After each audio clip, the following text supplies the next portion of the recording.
Todos acharam? Amém? Evangelho de Marcos, capítulo 1. Vamos ler os versos 14 e 15.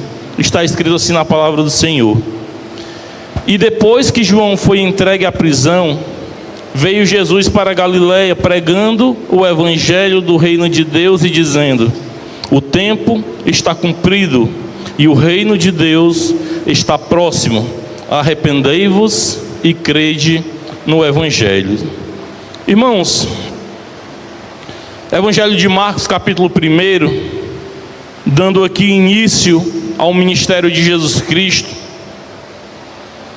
O texto nos mostra que Jesus Cristo foi para a Galileia depois que João Batista foi entregue à prisão. Esta é a primeira informação que o texto nos dá, que João Batista foi entregue à prisão. Mas embora, irmão, seja essa a primeira informação que o texto nos dá, eu quero deixar para comentá-la só mais na frente. E o texto continua dizendo, presta bem atenção, irmãos: veio Jesus para a Galileia pregando o evangelho do reino de Deus. Talvez na tua versão esteja escrita que Jesus foi para a Galileia pregando o evangelho de Deus. Este, irmão, será o tema da mensagem de hoje: o evangelho de Deus, ou o evangelho do reino de Deus. Mas, irmão Auricélio, o que é evangelho? No que consiste a mensagem do evangelho de Deus? Que mensagem, irmão Auricélio, era essa pregada por Jesus e pelos seus apóstolos? Irmãos, esta pergunta ela é de suma importância, porque a mensagem do evangelho não é qualquer mensagem. Romanos capítulo 1, verso 16, Paulo diz: porque não me envergonho do evangelho, porque é o poder de Deus para a salvação de todo aquele que crê, primeiro do judeu e também do grego. Irmãos, a mensagem do evangelho, ela é sem dúvidas a maior e mais importante mensagem já anunciada nesta terra. Evangelho, irmãos, no grego significa boa nova, boa notícia. Mas não é qualquer boa notícia, meu querido, mas é a mais importante de todas as boas notícias. Para uma mulher que estava estéril, que anseia por um filho, é uma boa notícia para ela quando ela descobre que Deus abriu sua madre e agora ela engravidou. Para quem está desempregado, irmãos, boa notícia é quando ele ouve que foi selecionado para uma vaga de emprego. Para aquele que está desempregado, para aquele que está enfermo, a boa notícia é receber um diagnóstico favorável dos médicos. E para você, o que seria hoje para você uma boa notícia? Qual notícia hoje te deixaria feliz?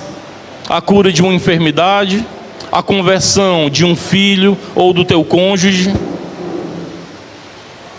Irmãos, independente do que esteja em tua mente, independente do que você esteja pensando, a minha oração é que em nome de Jesus o Senhor conceda o desejo do teu coração. Porém, irmãos, a boa notícia do evangelho, ela é infinitamente superior a toda e qualquer boa notícia que nós possamos receber.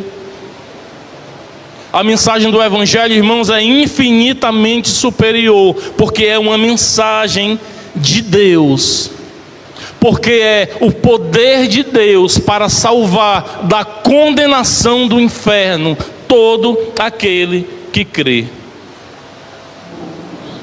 Poder esse, meu querido, que nenhuma outra mensagem tem. E é triste pensar, irmãos, e observar que embora a mensagem do evangelho seja a maior e mais importante de todas as boas mensagens, É triste quando você observa que homens estão neste momento em rádios, em canais de rádio e televisão, pedindo ofertas, com a desculpa de que aquele dinheiro é para a propagação do Evangelho.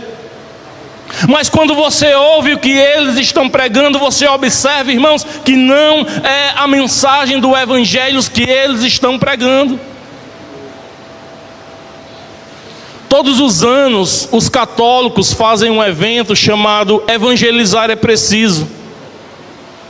Evento esse a qual eu me dei o trabalho de assistir boa parte pela internet. E o que eu observei foi que, embora o nome do evento seja Evangelizar é Preciso, irmão Marcelo, eles não estão anunciando o Evangelho. Existe um grupo chamado Evangélicos, que inclusive eu fui no Google e fiz uma pesquisa para saber o que significa a palavra evangélico. Preste atenção, irmão, evangélico, concernente a próprio ou proveniente do Evangelho. Evangélico que se apresenta em conformidade com os princípios do Evangelho.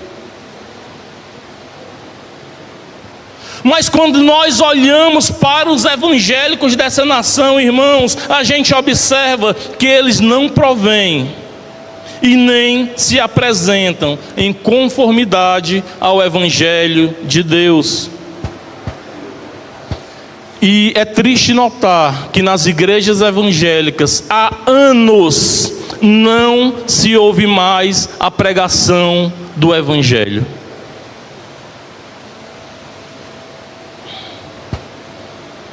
É triste notar, irmãos, que a mensagem que é o poder de Deus para a salvação, há muito tempo não é anunciada pelos mesmos que arrogam para si o título de evangélicos. E eu ainda me arrisco a dizer que se você perguntar a um evangélico o que é evangelho, muito dificilmente alguém saberá dizer o que é e no que consiste tão maravilhosa mensagem. Irmãos, o fato é que quando nós olhamos para a Bíblia, nós vemos uma enorme diferença entre o Evangelho de Deus e o, entre aspas, Evangelho pregado na igreja moderna. O Evangelho pregado na igreja moderna é o vem ser rico, vem ter o carro do ano, você tem que ser um grande empresário de sucesso. E problema nenhum com essas coisas, irmãos. Estude, trabalhe, se capacite. Se Deus quiser, nós teremos essas coisas. É que nem disse um pregador que eu admiro: o problema não é ter dinheiro, o problema é quando o dinheiro tem a gente. Mas uma coisa nós devemos ter em nossas mentes: a pregação do enriquecimento por meio da fé não é o Evangelho de Deus.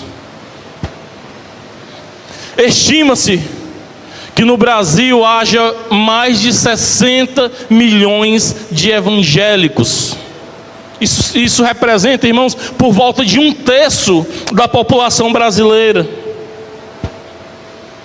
E este crescimento, eu vi um vídeo que o Clésio mandou no grupo de missões hoje, muito bem colocado, você que não viu, veja. Esse crescimento, irmão, se dá ao modo como essas pessoas são atraídas.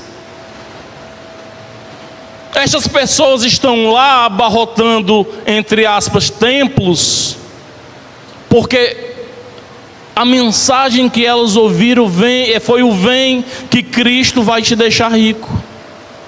Vem que Cristo vai resolver o teu problema.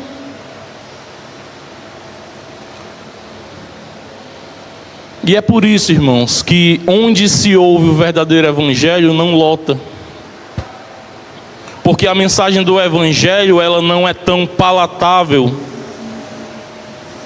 A mensagem do Evangelho trata de arrependimento de obras mortas. O Evangelho, irmãos, na verdade, ele não é tão atrativo. Porque o Evangelho, ele manda largar pecado. O Evangelho fala da condenação do inferno. O Evangelho fala sobre o juízo final do grande trono branco, onde injustos, onde ímpios, fornicadores, adúlteros, mentirosos, ladrões, corruptos serão lançados dentro do lago de fogo e enxofre. E as pessoas não suportam ouvir estas coisas. Por isso, irmãos, o evangelicalismo moderno trocou o arrependei-vos e crede pelo vem ser rico. E hoje você vê uma multidão de não convertidos seguindo o evangelicalismo moderno e achando que estão servindo a Deus.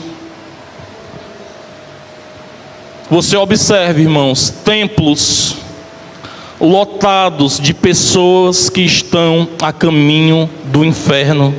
A caminho do inferno, irmão Auricélio? Sim, irmãos. Se o Evangelho é o poder de Deus para a salvação,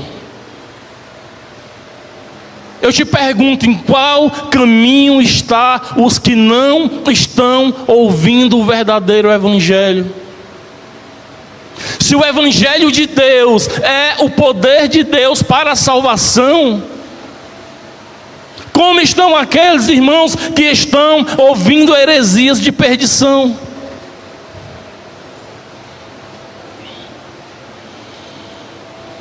Irmãos, a verdadeira mensagem do Evangelho não consiste em agradar e entreter bodes.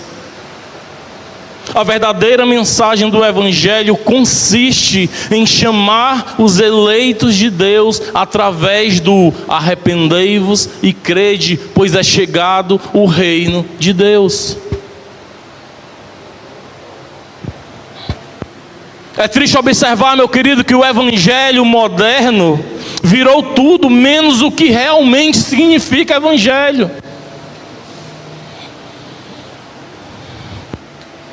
Para um evangélico, evangelho é promessas de curas e milagres, entretenimento, show gospel, promessas de riquezas, vendas de objetos ungidos. Irmão Auricélio, qual o problema com essas coisas?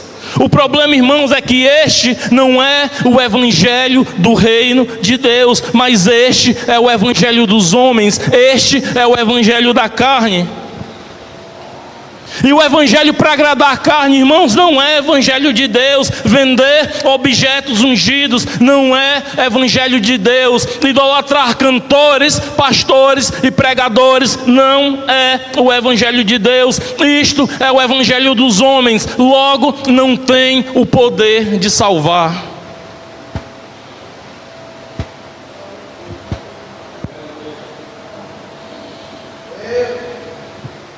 Mas, irmão Auricélio, nós aprendemos até aqui o que não é evangelho.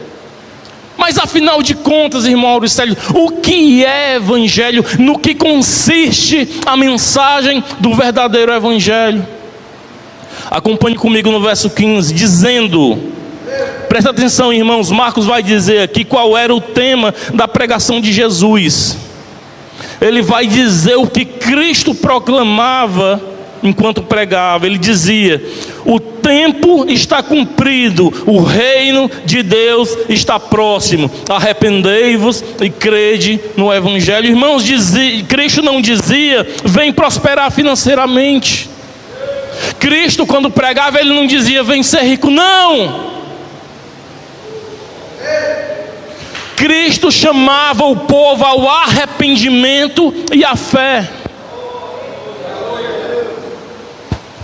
Este versículo, irmãos, ele expressa o cerne, a espinha dorsal do ministério de Jesus Cristo. Eis aqui a pregação central de Jesus. Eis aqui, irmãos, no que consiste a pregação do evangelho do reino. O tempo está cumprido. Expressa, irmãos, o fato de que o plano de Deus para a salvação está em andamento. O tempo está cumprido, ou seja, o Cristo anunciado pela lei e pelos profetas está na terra pregando. O Cristo anunciado pela lei e pelos profetas está na terra. Ele veio ser o Cordeiro de Deus que tira o pecado do mundo. O tempo está cumprido. O Cristo veio ser pendurado no madeiro em favor de pecadores.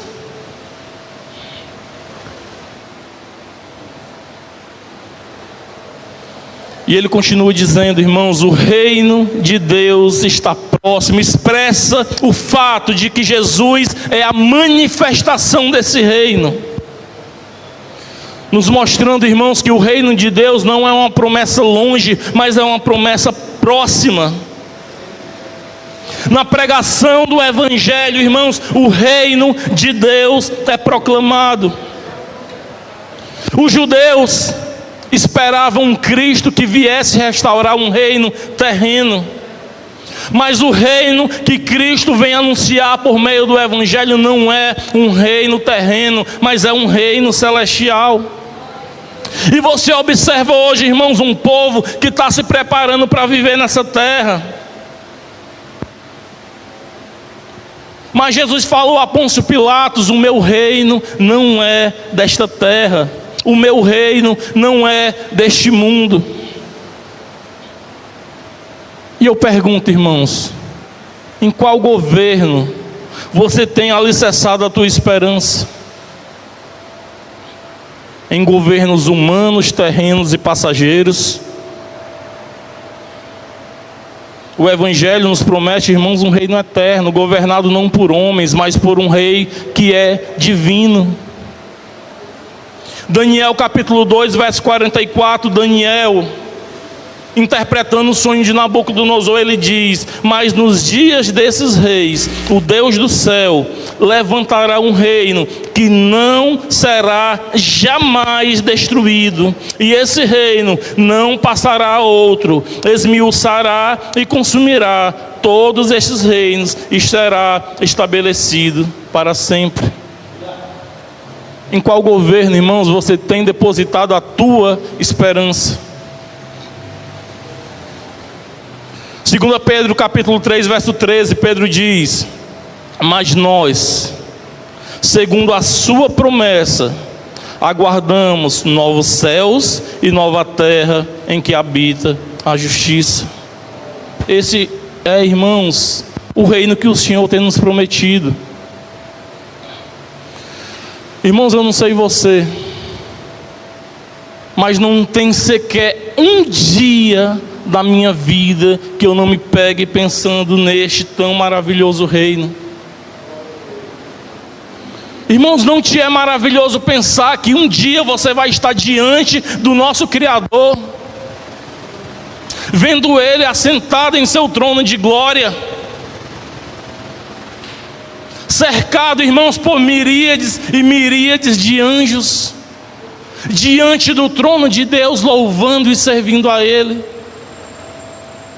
Não te é maravilhoso pensar, irmãos, que um dia nós estaremos andando por ruas de ouro e cristal, que nenhuma beleza nessa terra é capaz de chegar ao sopé da montanha do que é a real beleza do reino de Deus. Aqui do lado de Fortaleza nós temos uma cidade muito bela chamada Maranguape. Eu sou vendedor, trabalho viajando. Um dia eu sou um grande admirador da obra, maravilhosa obra de Deus, da criação. E eu olhando para o horizonte, vendo aquela imensidão de verde, vendo serras e pensando: meu Deus, que perfeito. Só que, pastor Zezinho, no momento que eu falei isso, me veio aquele pensamento: não é perfeito, irmãos. A mais bela praia, a mais bela serra e a mais linda paisagem que você vê, embora seja bonita, não é perfeito porque foi corrompido pelo pecado original de Adão. Em outras palavras, por mais belo que seja a paisagem nessa terra que você observe, não chega ao sopé da montanha da real beleza que Deus tem nos prometido.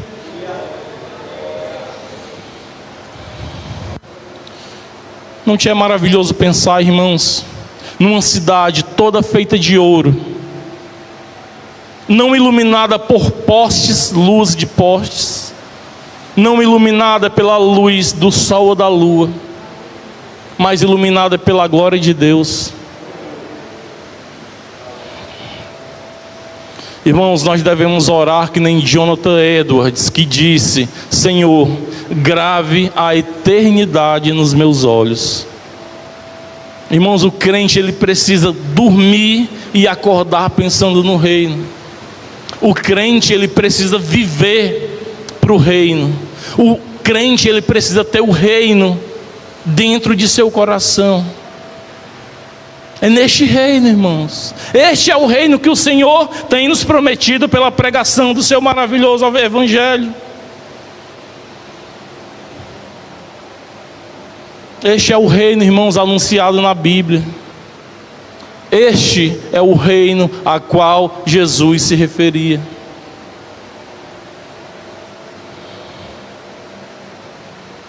Irmão Auricélio, mas o que é que eu preciso fazer para ser participante desse tão maravilhoso reino? Quanto que eu preciso pagar? Já foi pago, irmãos. Você não precisa pagar nada. Você só precisa, sabe o que? Lê o restante do verso. Ele diz: arrependei-vos e crede. Jesus não pregava: eu profetizo uma bênção na tua vida. Jesus pregava: arrependei-vos e crede no Evangelho. Jesus falava, irmãos, de arrependimento e fé. Jesus mandava ao povo que largasse o pecado. A pregação do Evangelho consiste em anunciar um reino, mas também consiste em pregar: arrependei-vos e crede. O arrependimento, irmãos, é o convite para aqueles que ouviram o Evangelho do reino. E a fé é a credencial que nos garante entrada neste maravilhoso reino que Ele nos tem prometido.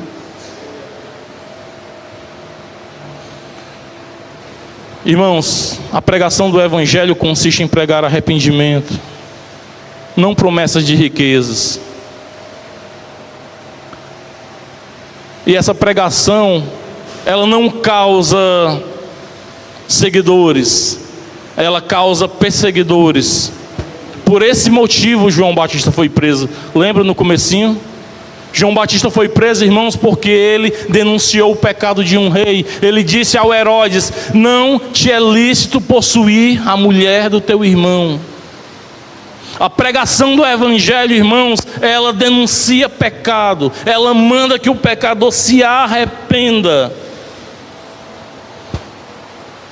João capítulo 7, Jesus falando aos seus irmãos que não creram nele, ele disse: não pode o mundo odiar-vos, mas a mim me odeia, porque eu dou testemunho a seu respeito de que as suas obras são más. O mundo odeia Jesus, irmãos, porque a mensagem de Jesus fala das más obras que o mundo pratica. Jesus denunciava o pecado. Jesus pregava o arrependei-vos. E por esse motivo, por esta pregação, que os profetas foram perseguidos e mortos, que João Batista foi preso e decapitado, que Jesus foi crucificado e que os apóstolos também foram perseguidos e mortos. Eles foram perseguidos e mortos não por pregarem a teologia da prosperidade, porque a pregação dos homens de Deus na Bíblia prega: se arrependa. Mateus 4,17: desde então começou a Jesus a pregar e a dizer: arrependei-vos, porque está próximo o reino de Deus.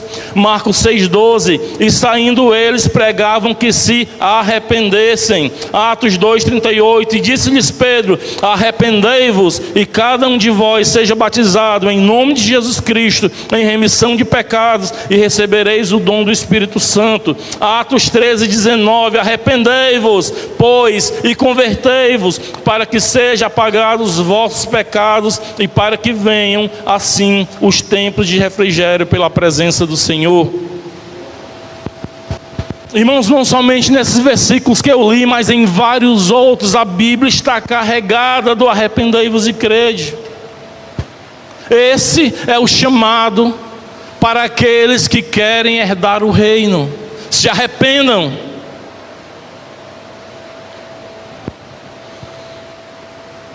Irmãos, para a gente ter mais aprofundamento, sobre a importância do arrependimento, preste atenção nisso aqui que eu vou falar. Nós conhecemos várias falsas doutrinas: teologia da prosperidade, mariolatria, acender vela para morto, o juízo investigativo dos adventistas, teologia inclusiva, que diz que você pode ficar no teu pecado e tudo bem, que Deus te ama mesmo assim. São falsas doutrinas, e várias outras, eu poderia falar aqui de várias. E existe também, irmãos, as doutrinas verdadeiras que nós pregamos, as doutrinas da graça, pós-tribulacionismo.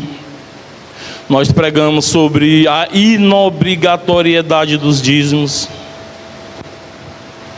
e várias outras doutrinas verdadeiras. Eu citei doutrinas falsas e citei doutrinas verdadeiras. As falsas, irmãos, você descarte, evite-as, denuncie-as.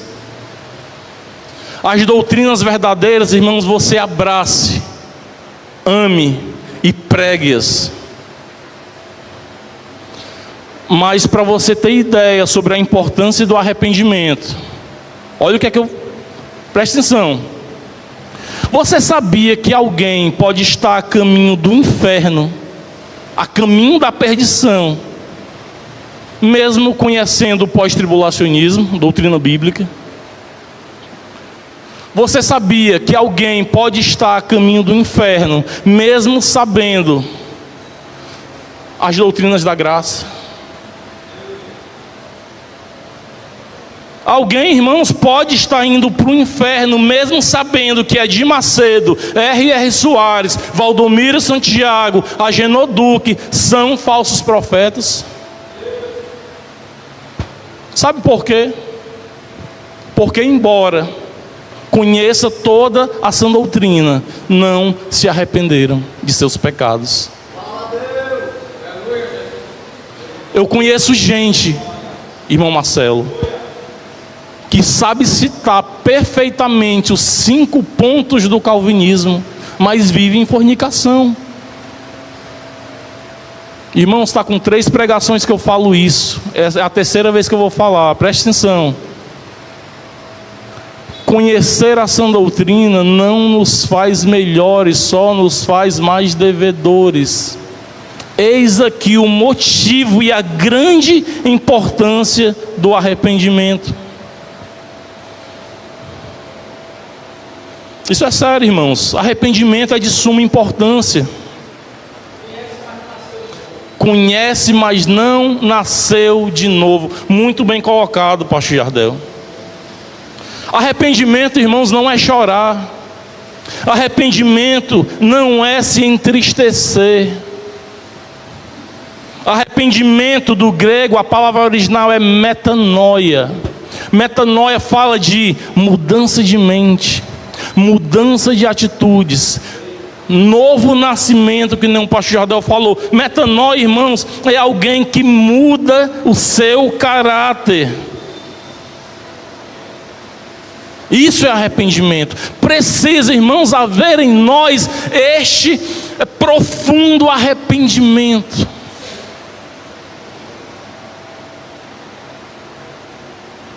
Irmãos, nós falamos de arrependimento, agora vamos falar de fé. Você não desassocia. Jesus Cristo falou: arrependei-vos e crede. Arrependimento e fé, irmãos, anda de mão dadas. Abster-se de certos pecados sem fé em Jesus, muitas religiões também fazem. Nem por isso são salvas, porque embora deixe de praticar alguns pecados, negam o Filho de Deus. E crer em Jesus sem mudança de vida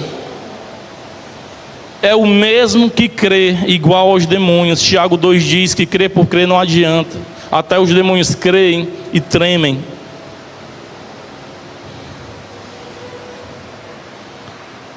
Crer em quem? Crer em quê? Crer como? Irmãos, nós devemos crer no Cristo, o Filho do Deus vivo, naquele que há 2000 anos cumpriu toda a lei, de modo que agora a sua justiça é imputada em nós. Crer naquele, irmãos, que morreu sendo inocente, naquele que foi crucificado, que foi humilhado, que foi cuspido, que foi transpassado em nosso favor. Crer naquele que através da sua vida, morte e ressurreição nos concedeu vida eterna.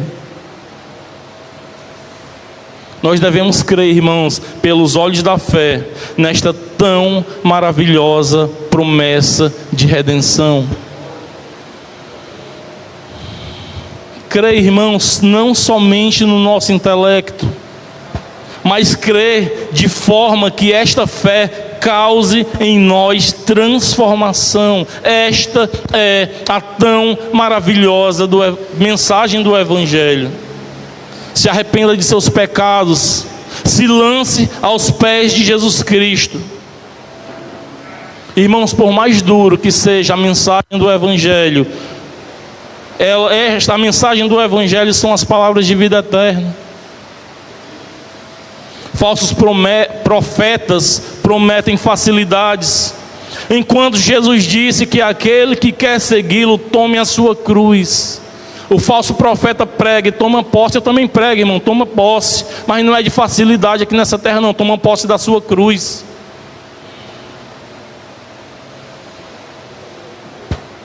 Renuncie o teu pecado, renda-se aos pés de Jesus, largue a idolatria, largue o adultério, largue a mentira, largue a desonestidade, largue a cobiça. Jesus Cristo, irmãos, Ele está voltando. E Ele virá buscar um povo que se separou. Jesus Cristo virá buscar um povo que se santificou. Jesus Cristo está voltando, irmãos, e Ele não vem buscar católicos, Ele não vem buscar evangélicos, Ele não vem buscar presbiterianos, Ele não vem buscar batistas, calvinistas, arminianos, pré-tribulacionistas, pós-tribulacionistas. Ele vem buscar um povo que lavou as suas vestes no sangue do Cordeiro.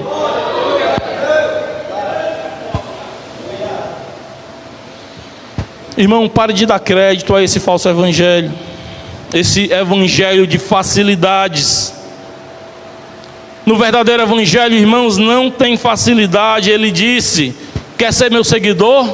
Sereis odiados, sereis perseguidos, sereis presos, sereis mortos. O eleito sabe, irmãos, que a sua promessa, que a sua herança não se limita a essa terra. O eleito sabe que, embora ele padeça nessa terra, a sua herança, o seu tesouro está guardado nos céus. Conclusão, irmãos, Romanos 1,16, eu repito: porque não me envergonho do Evangelho de Jesus Cristo, pois é o poder de Deus para a salvação de todo aquele que crê, primeiro do judeu e também do grego.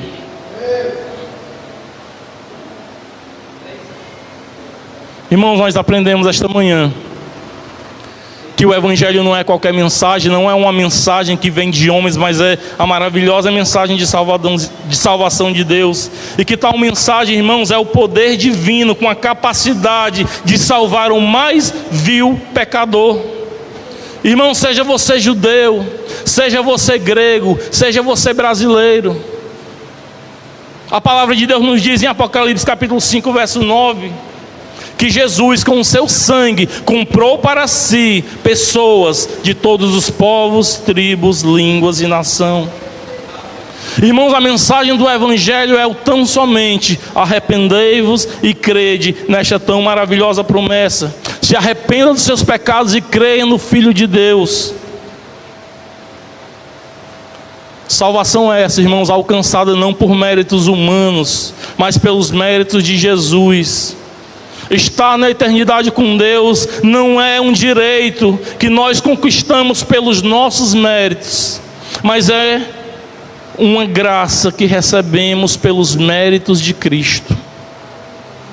Romanos capítulo 10, verso 9 e 10 diz: se a saber com a tua boca confessares ao Senhor Jesus, e em teu coração creres que Deus o ressuscitou dentre os mortos, serás salvo, visto que com o coração se crê para a justiça, e com a boca se faz confissão para a salvação. Irmãos, creia neste tão grande Salvador que é Jesus Cristo, confesse-o, não é aceite-o, que nem algumas igrejas pregam. Quem está perdido é a gente, irmãos. É a gente que precisa ser aceito por Ele, amém?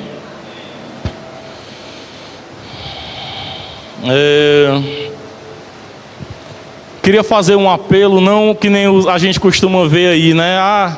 Vem aqui à frente, não, irmãos. Precisa vir aqui à frente, não. É sentado no teu canto.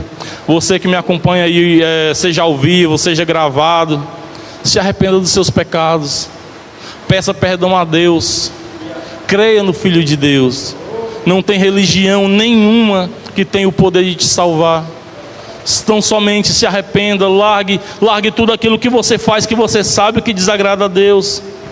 Você que se encontra longe dos caminhos do Senhor, que se desviou, que o diabo coloca na tua mente que você não tem mais perdão, é mentira.